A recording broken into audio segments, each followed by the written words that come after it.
Pezeshkian, the president of the Islamic Republic, came out and said that Khamenei's death opens a new chapter for unity, which a lot of people are finding offensive because he's almost as if he's celebrating. The way he worded it seems like he's suggesting, like, "Yay, this is a good thing. We could now move on from the Khamenei era."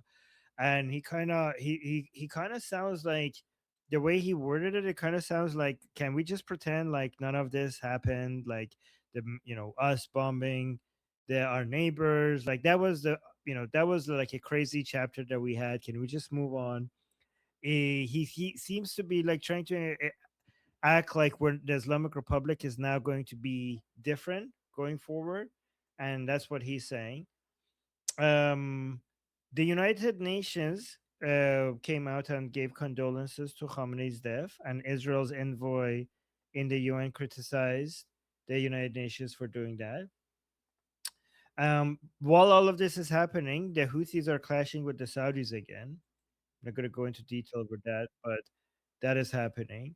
There is a lot of talk regarding which countries are going to show up in Iran for have showed up in Tehran for Ali Khamenei's funeral. Which countries, and a lot of the countries that are not showing up, the Islamic Republic has brought some unimportant people. So only a handful of countries have sent, you know, official officials representing their government there, right? Very few governments. But because the Islamic Republic wanted to have a list of 100 countries showing up, they basically went into so many countries and they had like a Shia group coming there, a religious group coming, I don't know, a cultural icon or an influencer showing up, and they're adding them to the list of countries that are participating, even though they just, it's not like any government official. They just bought some people. Just because somebody visited from that country, that doesn't mean that they showed up. But it's very important for the Islamic Republic to show that this is being like, and also they're saying that they didn't invite Europeans. So they're saying that the reason Europeans are not there is because the Islamic Republic is saying that because we were upset with their performance during the war, like the fact that they betrayed the Islamic Republic. So they're saying that they're not going to have the honor, Europeans are not going to have the honor to show up at the funeral. The most important talks right now regarding the funeral of Ali Khamenei is that it seems to be now confirmed. We'll see that Mojtaba is not going to show up. Maybe it's going to be a surprise all of a sudden showing up, but that's the most important thing, the important part.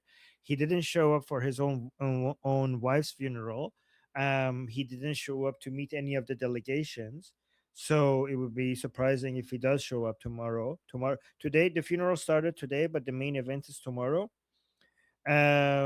Pakistan showed up. Um, that was obvious that they would show up. What shocked a lot of people is that Saudi Arabia showed up because they weren't even on the list. Saudi Arabia is one of the few countries that actually sent in official, the foreign minister there, right? And a lot of people are angry, like, what the hell? Like, isn't this humiliating? They bombed you, and now you're going there and bending the knee and kissing their. Isn't that like disgusting that the Saudis are still appeasing the Islamic Republic, going there and giving legitimacy to the Islamic Republic by showing up there? Um, some people, some people, me, I suggested that probably they had an arrangement that part of one way not to get bombed by us is to come to our funeral, come to Ali Khamenei's funeral. Ghalibaf was crying extra hard at the funeral, made it so obviously he was trying to outcompete other people with his crying, and it became so ridiculous. Like, became, given that everybody knows how much he hates the Khamenei family. It was so ridiculous the way he was crying, and even if you look at Arakshi next to him was looking at him weird, like, oh my god, this is too much. Like, just stop. The Another important thing that is happening that is significant is that um, Mike Waltz, U.S. ambassador in the UN, is confirming that the Islamic Republic has agreed to allow IAEA inspectors into nuclear sites hit by US strikes last year. So this is very significant because Ghalibaf just recently came on TV and said that they are allowing IAEA inspectors inside Iran, but only at the Esfahan and okay, let me mute Jose for a second. I'm hearing some. Okay, only at the Bushehr and Tehran sites, which are not important. But what we're seeing now is that Mike Walls is saying actually they are they agreed for us to visit. I don't know Natanz, Fordo, the Isfahan. If that happens and if that's confirmed, the signing of the MOU is the amount of butthurt that the signing of the MOU has caused is very, very insignificant to the level of butthurt that you're going to see um, in Iran by the anti-deal, anti-negotiation people in regards to with the IAEA, like this, the IAEA inspectors coming inside Iran would be more humiliating for the Islamic Republic than anything that we have seen so far. So I hope this is true. I hope what Mike Walls is saying is true because the damage that this will do to the Islamic Republic standings will be unrepairable if that actually does happen, and that's why Ghalibaf was resisting accepting that. Anyway, so those are the updates. Let me know if you guys have any opinions about this. So I see Monkey wanted to. Danny, do we have news on Noah this? is first. Yes, Noah. No. Okay. Yeah, so it's very interesting that Saudi Arabia sent a delegation to the funeral. I find that interesting. I did see some other countries did as well. I didn't know about Pakistan either.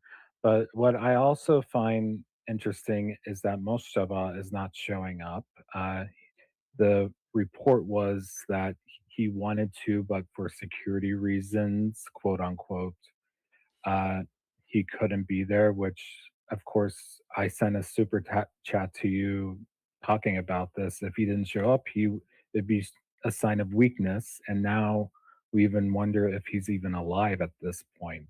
Um, so I've, yeah, that's pretty much it.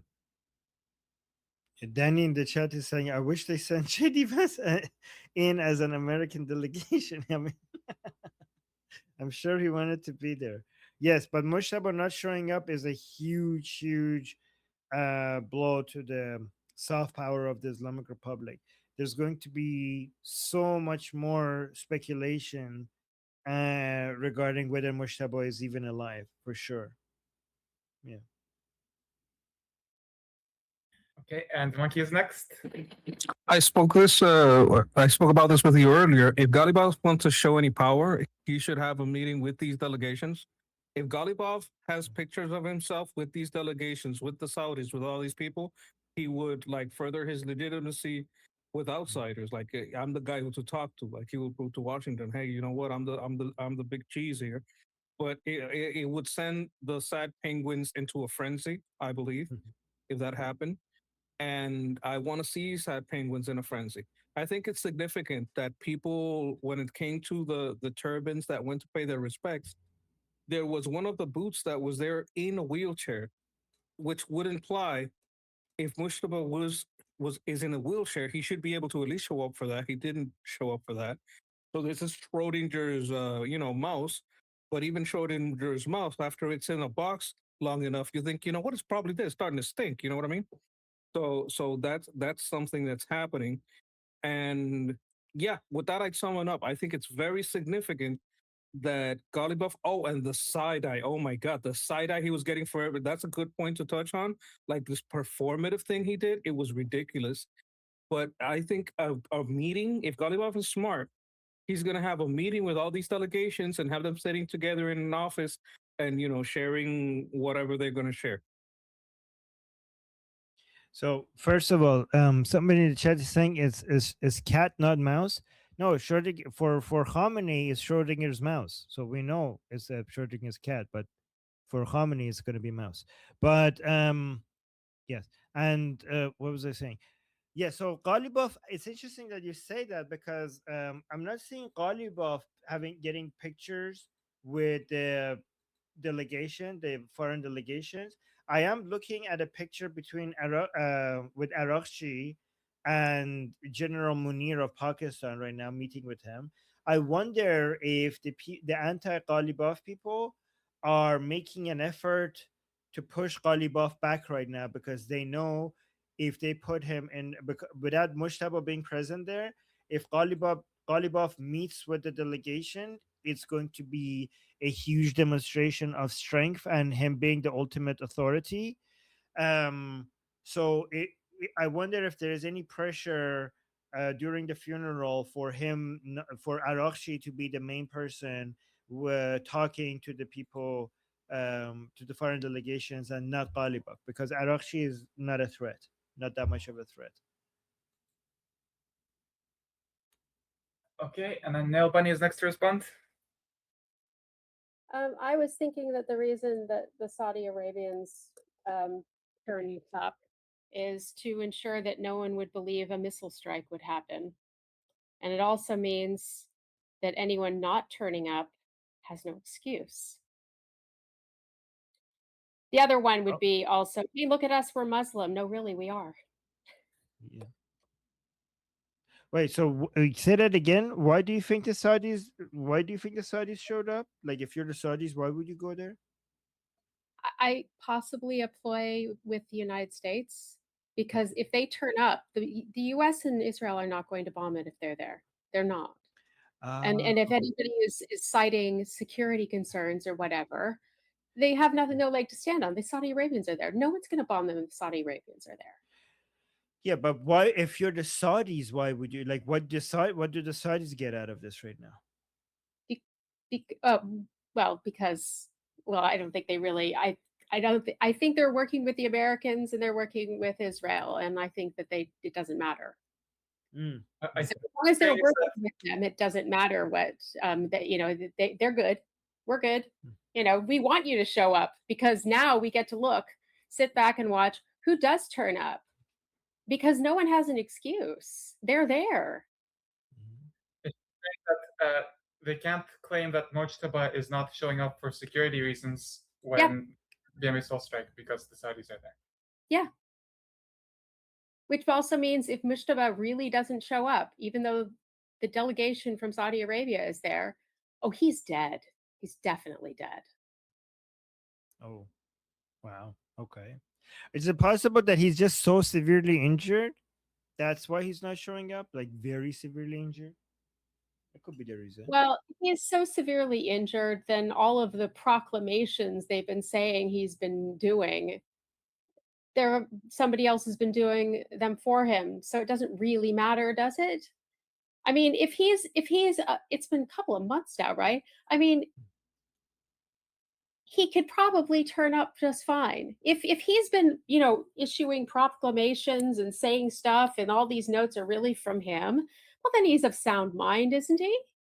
He could at least be propped up on a video or something. I mean, but, or rolled out in a wheelchair. And also, I mean, if he's of the mind where he can actually say stuff, and decide on things, and this came from the supreme leader, it's just like, well, then he's awake and, thinking, and half his brain isn't blown away. But that would, like, for these people, that would be a demonstration of weakness. Like, if he's like in a wheelchair and weak, that would be so embarrassing. It's not like, they would lose so much faith and credibility if people see him weak and injured and in a wheelchair. Yeah, but didn't Ali Khamenei, didn't he have like a wonky arm? I mean, Yep. he had wonky and he was constantly insulted for it. Constantly, they made fun of him and they try to hide it. Like, they always try to cover it. Yeah, but he's still in power, right? And people, like weeping and crying and hitting themselves over and being dead, so, apparently the wonky arm didn't really matter too much. I mean, these people try to demonstrate strength a lot, so they do find it embarrassing if the supreme leader shows up in a wheelchair. We'll see. Well, I mean, isn't it more like a badge of honor? I mean, don't you would think so? You would think so, but no. No, no, I not mean, in that. Not on that part of the world. Unless if you're supposed to be a leader, like ruling over people, then not really, not much. so wait, let me get this straight. It's either dead, and then you're like, oh, he gave his life, jihad, whatever, or Yeah. but not injured, just dead, or Yes, not dead, and yes, yes, completely okay. Those are the yes. choices. If I you're get injured, people will make it like it's humiliating. Oh, look what the enemy did. In fact, it's more humiliating because you didn't even get to be a martyr. Like you lost your, I don't know, your dick or your arm or your hand, and you didn't even get the martyrdom. So that is like hilarious, kind of. Okay, now I think that you need to show us that picture I sent you months ago with the headless guy and the little mice. Remember the little mice? Right? Yeah. Okay. Yeah, resend that to me. Maybe I'll show it on Ali's show. Oh, I'll find it. Okay, okay. Sounds good. Next to respond is Siddhartha. I mean, at least my observation and reading from the sort of Saudi-aligned influencers, not about this specific event, like why did they send their foreign minister, but just regarding their posturing vis-a-vis the IR in recent years is out of fear. So the Saudis invested heavily in Yemen. And I think that they didn't feel like they were able to sort of subdue the threat. So and they didn't feel like America had their back.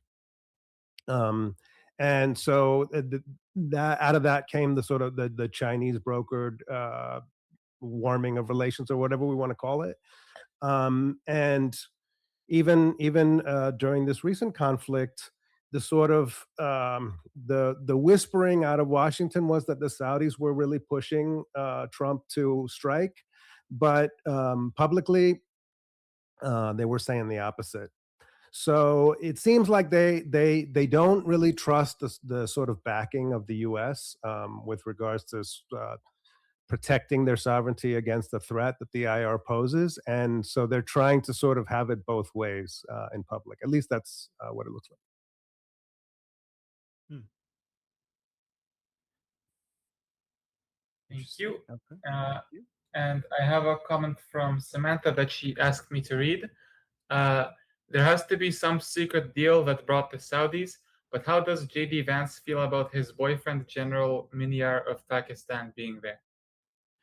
Yeah, what was with that joke that JD Vance made? I still don't understand that the purpose of that. Like, oh, there's two people who are important in my life, one Indian, one Pakistani. JD Vance made that joke. The Indian being my wife and the Pakistani being General Munir. Is he dating General Munir? Is JD Vance dating General Munir? And also, wouldn't you be like, if you're his wife, is like, I don't know, if that's not a nice thing to say. Like two important people in my life, one Indian and one Pakistani. So your General Munir of Pakistan is kind of like an equal to you in your life. Um, I know it's supposed to be a joke, but I don't see where I think the only funny thing about the joke is how unfunny it is. That's what's funny about it. That is what's funny about it. No, yeah, maybe this is the threesome President Trump was trying to refer to. But yeah, go on, Danny. Maybe it's the other funny part is how much trouble we're sure he got into at home over it.